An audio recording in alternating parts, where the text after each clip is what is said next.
الحمد للہ رب العالمین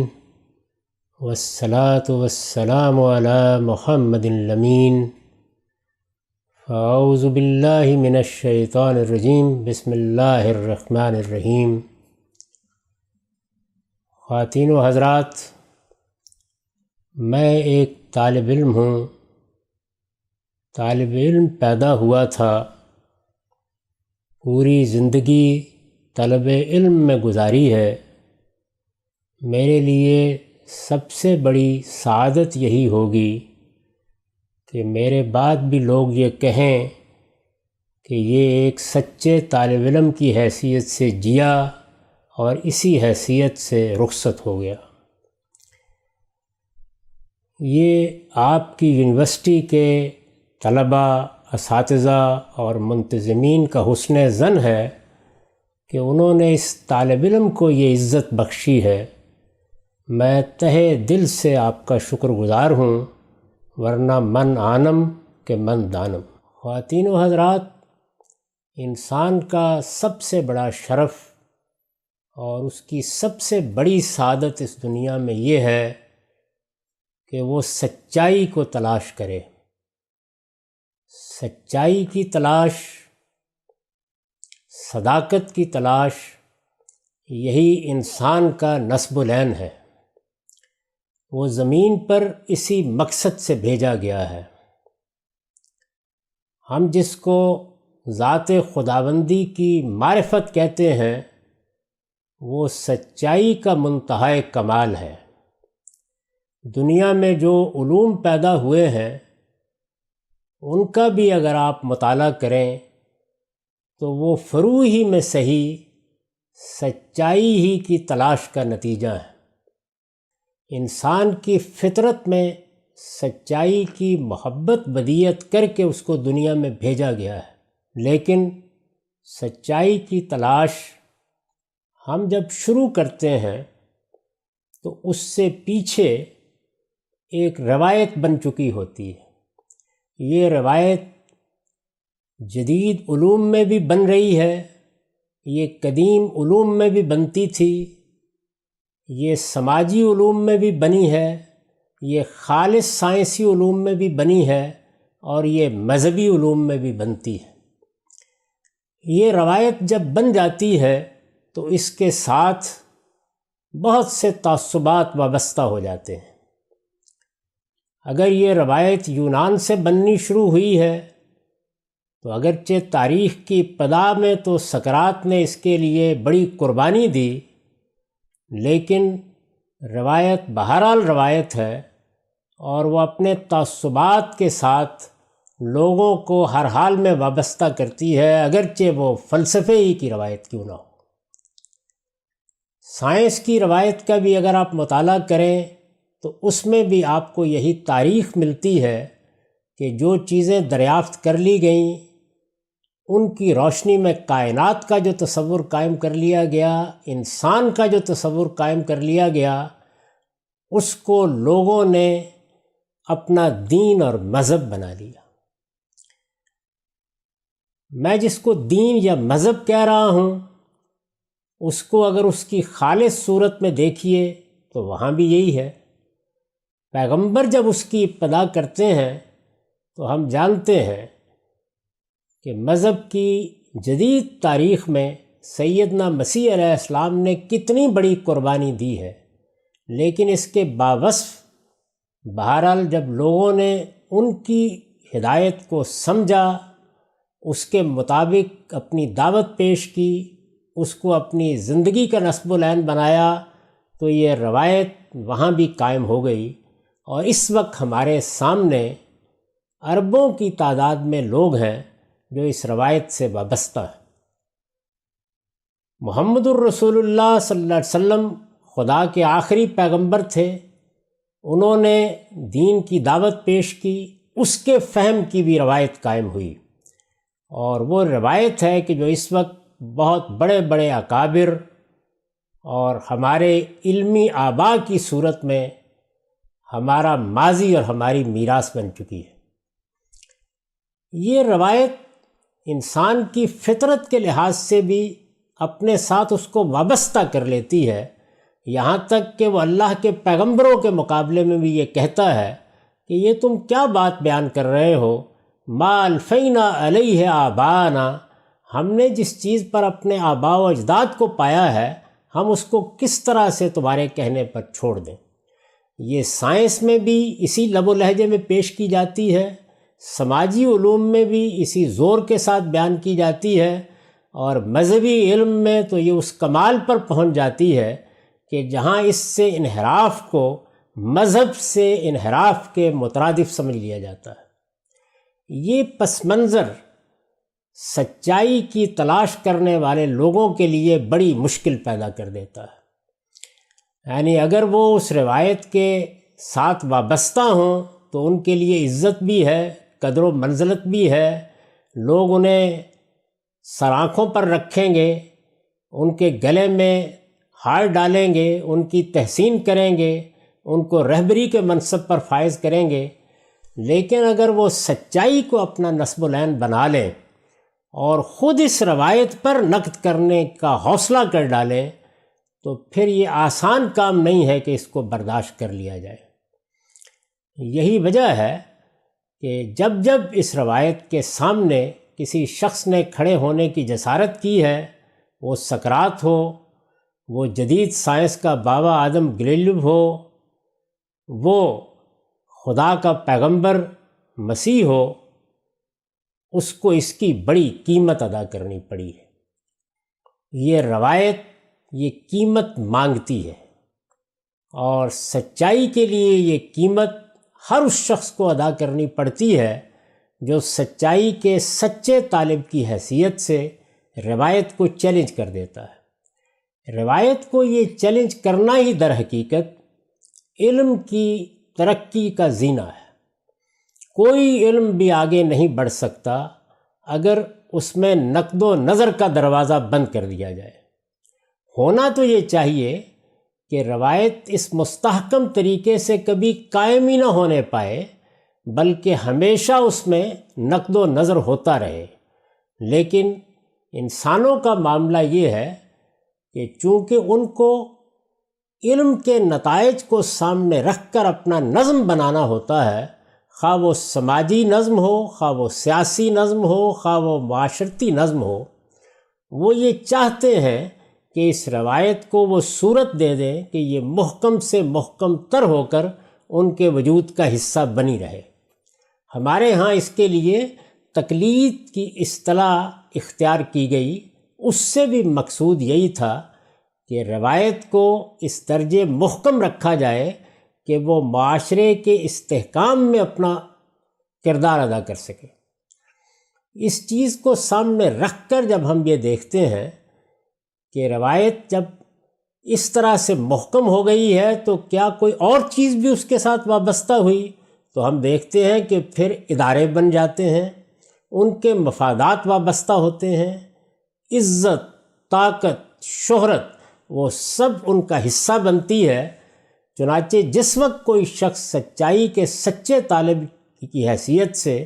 اس روایت کو کسی بھی درجے میں، فرع میں یا اصول میں چیلنج کرنے کی جسارت کرتا ہے تو اس کا شدید رد عمل ہوتا ہے۔ میرے نزدیک اس دنیا کی علمی تاریخ کا اگر آپ مطالعہ کریں تو فلسفے میں، سائنس میں، مذہب میں ہر جگہ جب اس کو غیر معمولی سطح پر چیلنج کیا گیا ہے تو ایک ہی طرح کا رد عمل ہوا ہے۔ مذہب کی جو روایت بنی اسرائیل کے ہاں کم و بیش 2000 سال میں بنی تھی، اس کو جب سیدنا مسیح نے چیلنج کیا ہے تو رد عمل تاریخ کا ایک عظیم سانحہ بن گیا۔ سائنس میں میں بھی حوالہ دے چکا، سقراط کو زہر کا پیالہ پلایا گیا، اس کو علم کی تاریخ کبھی فراموش نہیں کر سکتی۔ نقد و نظر آگے بڑھنے کا زینہ ہے، اسی سے علم پیدا ہوتا، اسی سے نشو و نما پاتا، اسی سے اپنے کمال کی طرف اپنا سفر جاری رکھتا ہے۔ لیکن نقد و نظر کے لیے ناگزیر ہے کہ روایت کے کسی نہ کسی پہلو کو آپ ہدف بنائیں گے، اور جب ہدف بنائیں گے تو رد عمل سامنے آئے گا۔ اور میں نے جس طرح کہ عرض کیا کہ یہ رد عمل جذبات سے بھی آتا ہے، یہ مفادات سے بھی آتا ہے، یہ تعصبات سے بھی آتا ہے، اور اس کے ساتھ جب طاقت اور قوت وابستہ ہو جاتی ہے، خواہ وہ سماجی سطح پر ہو یا سیاسی سطح پر، وہاں سے بھی آتا ہے۔ چنانچہ یہ ضروری ہے کہ وہ لوگ جو سچائی کے سچے طالب ہیں وہ پہلے دن سے اس بات کو جان لیں کہ ان کو اگر یہ سفر شروع کرنا ہے تو اس میں نقد و نظر ناگزیر ہے، اور جب نقد و نظر ہوگا تو اس کا رد عمل ناگزیر ہے، اور یہ رد عمل کسی بھی سطح پر اور کہیں بھی ہو سکتا ہے۔ چنانچہ یہ سچائی اگر فی الواقع وہ چیز ہے کہ ہماری تمام محبت کا مرجع بن جائے، ہم میں سے ہر شخص اس کا طالب بن جائے، یہ ہمارا ہدف اور نصب العین بن جائے، تو پہلے ہی قدم پر ہمیں یہ معلوم رہنا چاہیے کہ اس کی قیمت ادا کرنی پڑے گی۔ مذہبی معاملات میں یہ قیمت اور بھی زیادہ ہو جاتی ہے۔ اس میں بعض اوقات جان اور مال تو ایک طرف، آدمی کے لیے اپنی حیثیت عرفی کو قائم رکھنا بھی مشکل بنا دیا جاتا ہے۔ ہمارے ہاں جو علم کی روایت ہے، اس میں اگر آپ غور کریں تو فلسفہ، تصوف اور علم کلام کے امتزاج سے جو بر صغیر میں بہت بڑی شخصیات پیدا ہوئی ہیں، ان میں علامہ اقبال کا مقام غیر معمولی ہے۔ یہ دیکھیے کہ ان کی شاعری کی تحسین کی گئی، لوگوں نے اس شاعری سے جذبہ حاصل کیا، ان کو ملت کا خودی خان قرار دیا گیا، بڑے بڑے علماء نے ان کی تحسین کی، اب بھی کرتے ہیں اور ان کے اشعار پڑھتے ہیں۔ اس سے اندازہ کیجئے کہ خانوادہ علم کے آخری چشم و چراغ اقبال ہی کے الفاظ میں سید سلیمان ندوی نے ان کو کن کن الفاظ میں خراج تحسین پیش کیا۔ ان کے تلمیذ رشید ابو الحسن علی ندوی نے ان پر روائے اقبال جیسی کتاب لکھی، لیکن ان کی وہ کتاب اور ان کے وہ خطبات جس میں یہ روایت چیلنج ہوئی ہے، جس کو ہم reconstruction of religious thought in Islam کے نام سے جانتے ہیں، وہ کبھی بھی اس طرح کے بزرگوں سے تحسین کا کوئی کلمہ نہیں سن سکی، بلکہ اگر آپ دقت نظر سے مطالعہ کریں تو وہ یہ سمجھتے ہیں کہ ہر شخص سے کچھ نہ کچھ گناہ ہوتے ہیں، یہ اقبال کے گناہوں ہی میں سے ایک گناہ ہے۔ اگر آپ ریکنسٹرکشن کو مسلمانوں کی تاریخ کے پس منظر میں رکھ کے دیکھیں تو اس سے قطع نظر کہ اس میں انہوں نے کیا فرمایا ہے، ان کے فرمودات سے ہزار پہلوؤں سے مجھے بھی اختلافات ہیں، لیکن یہ بات کہ مسلمانوں کے مذہبی علم کو، میں پھر عرض کر دوں کہ مذہب نہیں، مذہبی علم کو ریکنسٹرکشن اور ریفارمیشن کی ضرورت ہے، یہ در حقیقت وہ سچائی تھی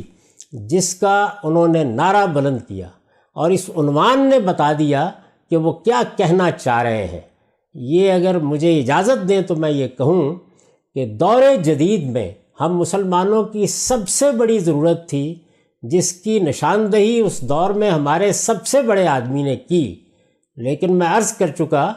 کہ رد عمل یہاں بھی روایت کا وہی تھا جو ہم تاریخ میں دیکھتے اور پڑھتے چلے آ رہے ہیں۔ آپ طالب علم ہیں، آپ میں اساتذہ ہیں، آپ میں وہ لوگ ہیں کہ جو علم کے لیے جیتے ہیں، میں ان سب سے یہ عرض کرتا ہوں کہ وہ اس بنیادی حقیقت کو ہمیشہ پیش نظر رکھیں۔ اگر تو یہ طے کر لینا ہے کہ تو بزمانہ بساز، تو پھر کوئی خطرہ نہیں ہے، پھر روایت کے اندر کھڑے ہو کر روایت کی مدح سرائی میں آپ جو کہیں گے اس کے لیے تحسین ہی تحسین ہے، لیکن سائنس کی روایت ہو، فلسفے کی روایت ہو، مذہبی علم کی روایت ہو، جس وقت آپ اسے چیلنج کریں گے اور نقد و نظر کی راہ ہموار کرنے کے لیے کھڑے ہو جائیں گے، اس کا رد عمل ہوگا، شدید ترین ہوگا۔ میں نے اپنی زندگی میں یہ سارا سفر کیا ہے اور میں اس کے ایک ایک مرحلے سے واقف ہوں۔ میں آپ کو یہ بتاتا ہوں کہ میری ابتدا کہاں سے ہوئی۔ وہ ابتدا دین کی صوفیانہ تعبیر سے ہوئی۔ میرے والد اسی تعبیر کے حاملین میں سے تھے۔ میں نے جب اس تعبیر کا نقد و نظر سے جائزہ لیا تو مجھ پر یہ واضح ہو گیا کہ مجھے شاید یہاں نہیں، اس سے آگے بڑھنا ہے۔ پھر میں جب شعور کی عمر کو پہنچا تو سب سے بڑھ کر جس چیز نے مجھے اپنی طرف متوجہ کیا وہ دین کی سیاسی تعبیر تھی۔ اپنی زندگی کا ایک زمانہ میں نے اس میں گزارا ہے، لیکن جب اس کی غلطی بھی مجھ پر واضح ہونا شروع ہو گئی تو معلوم ہوا کہ میرے لیے یہاں ٹھہرنے کی بھی کوئی گنجائش نہیں ہے۔ اس وقت میں دین کو جس طرح دیکھتا ہوں، حقائق کا جس طرح تجزیہ کرتا ہوں، جو کچھ میرا فکر اب سامنے آ گیا ہے، اس میں مجھے اس پہلی منزل کو بھی چھوڑنا پڑا ہے اور دوسری منزل کو بھی چھوڑنا پڑا ہے، اور میں آپ سے عرض کرتا ہوں کہ پھر اس کے بعد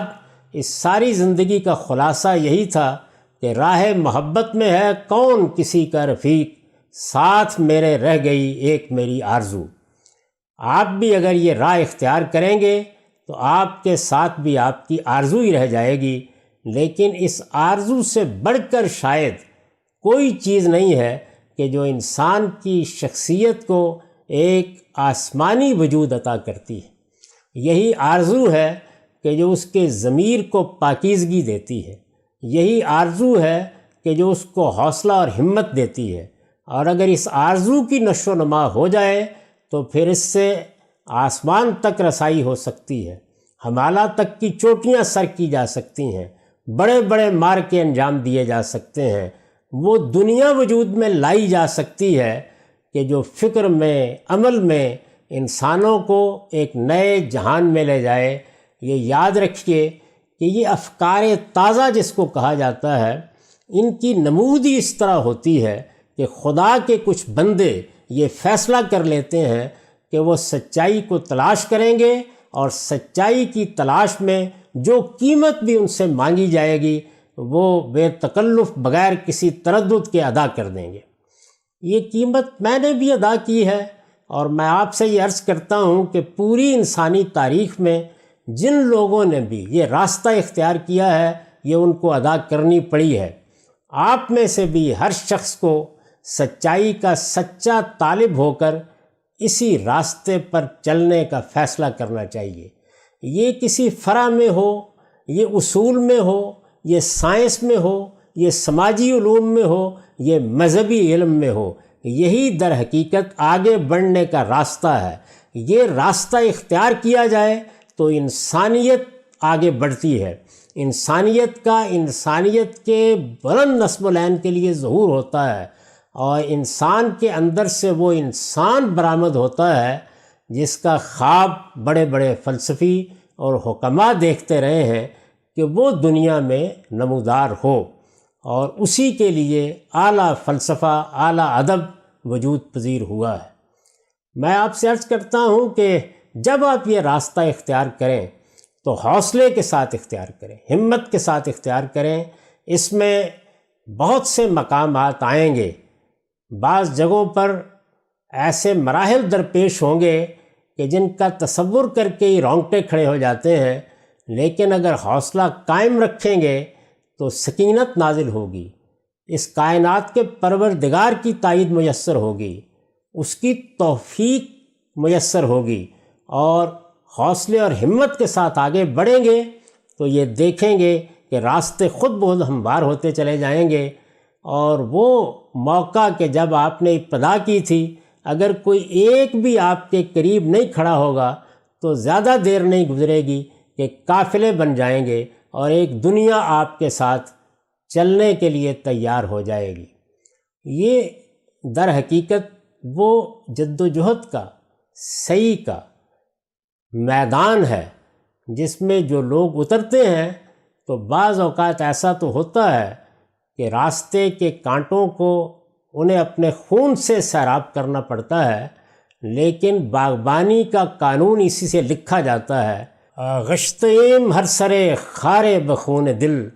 قانون باغبانی صحرا نوشتیم۔ یہ چند معروضات تھیں جو اس موقع پر میں آپ کی خدمت میں پیش کرنا چاہتا تھا۔ میں آپ کا ایک مرتبہ پھر شکریہ ادا کرتا ہوں کہ آپ نے اس طالب علم کی عزت افزائی فرمائی، درا حالے کہ وہ ان میں سے کسی چیز کا بھی اہل نہیں ہے۔ ایک طالب علم جو طالب علم پیدا ہوا، طالب علم کی حیثیت سے اس نے زندگی بسر کی، اور وہی بات جو میں نے ابتدا میں کہی تھی، اسی حیثیت سے دنیا سے رخصت ہونا چاہتا ہے۔ اقول قولی ھذا واستغفر اللہ لی ولکم ولسائر المسلمین۔